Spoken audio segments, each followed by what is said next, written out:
欢迎来到新兴消息频道，请订阅频道，所以大家不要错过当天最热门的新闻。我们今天的时事通讯包括以下内容：给北上演员演技排名，白鹿垫底，胡军第二，第一名没有争议，收视率继续破3。北上的战绩虽然打不过之前的作品《六姊妹》，但也算是这几年为数不多收视率暴涨的年代剧了。不得不说，央视的眼光就是毒辣，别管口碑如何，光是在数据这方面，随便拿出来一部作品，几乎就可以冲击年度排行榜了。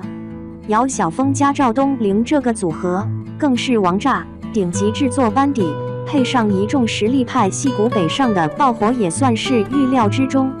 相信剧情大家已经有所了解了，这次咱们就探讨一下北上中演员的表现，看看你喜欢的那位排在第几名。第8名，白鹿。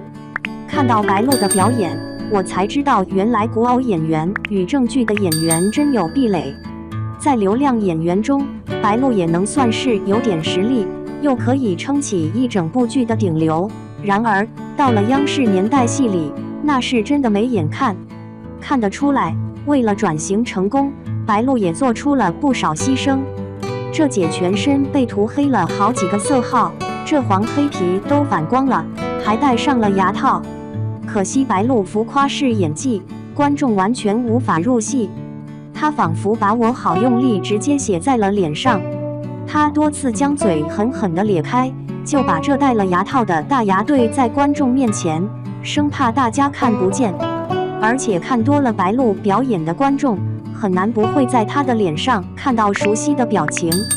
无法用细节刻画人物，就只能五官乱飞，用降智来演冒傻气的学生，表演风格与演古偶没什么太大差别。第7名，欧豪。谁敢信欧豪只比白鹿大2岁？人家都是对自己严格管理，看起来年轻10岁，到了欧豪这里都要老10岁了。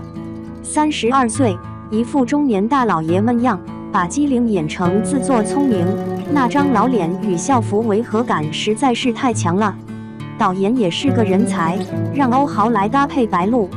原本欧豪就需要其他有流量或实力派戏骨来支撑，与白鹿对戏，没一个人能让观众产生继续追剧的兴趣。第6名，刘敏。相信大家对刘敏这张脸并不陌生，她是《武林外传》里的赛貂蝉，是《青瓷》里的江小璐，又是豆瓣评分破9的《红色》中的柳如丝。表演经历丰富，没有题材限制，其实刘敏的演技还是不错的。但她这张脸演年代剧真的好突兀，演员确实没有形象包袱，可以将素颜呈现在镜头中，发型简单，穿着土气，可当镜头在她与其他演员之间切换时，观众很难不出戏。果然，演员是靠脸吃饭的，即使演技再好，情绪却是要通过五官来表达，而当脸产生了科技痕迹，演员就不可能表演自然。尤其是这种滤镜比较真实的年代题材，一旦灯光不讨喜，鼻子就更突出了。第5名，涂玲。这位演员的名字，大部分观众可能并不熟悉，但一提起都挺好中的菜根花，或许你会恍然大悟。涂玲这几年资源不错，大多在都市剧的配角中游走，也是一线导演喜欢的合作对象。同样没什么形象包袱，而且她与北上的其他演员也不是第一次合作了。涂玲戏里演白鹿的母亲，表演风格独树一帜，是配角中比较亮眼的。但她偶尔表情比较夸张，而且没带得起来白鹿的演技，观众感受不到太深的母女情。第4名，岳阳。只能说不愧是正午阳光的御用配角。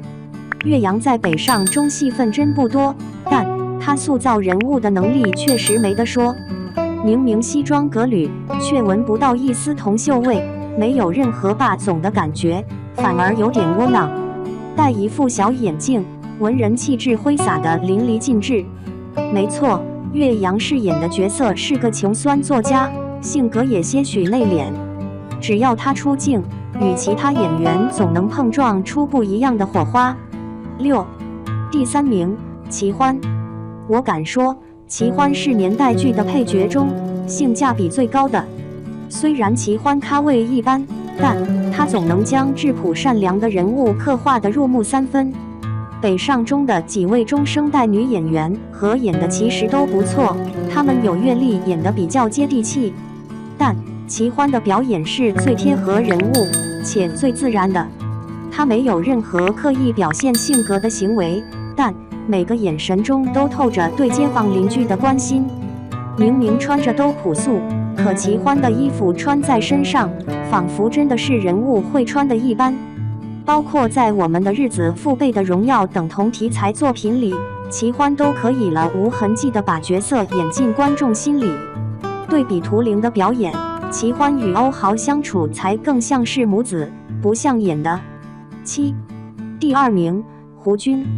其实没想到胡军能演得这么好，虽然他的演技备受认可，但在这种年代剧题材的老一辈男主中，郭涛才是最契合的。而当胡军出镜，我真的被惊艳到了。那种年轻时候意气风发、好面子有想法，随着时间的推移，又吃过亏沉稳下来的反差感，甚至能让观众看到身边人的影子。胡军的演技着实不一般。8. 第1名，萨日娜。好温暖又慈祥的奶奶，这样一个大院中，如果没有萨日娜所演的人物存在，真的如同没有主心骨一般松散。在人世间里其实已经领略过萨日娜的演技了，但差不多的题材，摇身一变竟然还能演出全然不同的效果，这才是真正的老戏骨。萨日娜在剧中与不同演员对戏的状态，就好像真实活在人物之中。她的宽容大度、勤劳节俭，是由内而外征服观众的，将萨日娜排在第1位，实至名归。结语：虽然当主人公们长大，青年演员代替小演员登场，口碑明显有所下滑，但收视率已经说明了一切。剧情发展到当下，老太太中风进了医院，女主经历过骗局，男主还在继续做着自己的创业梦。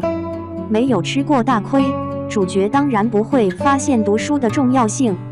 男女主之间的感情线也处于朦胧状态，高潮情节还未到来，一切看起来都那么平和，后面故事的发展一定会有转折。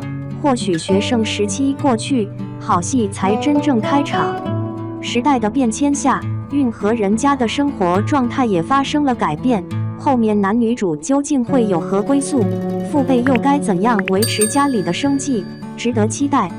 不知道你是否在追央视的《北上》吗？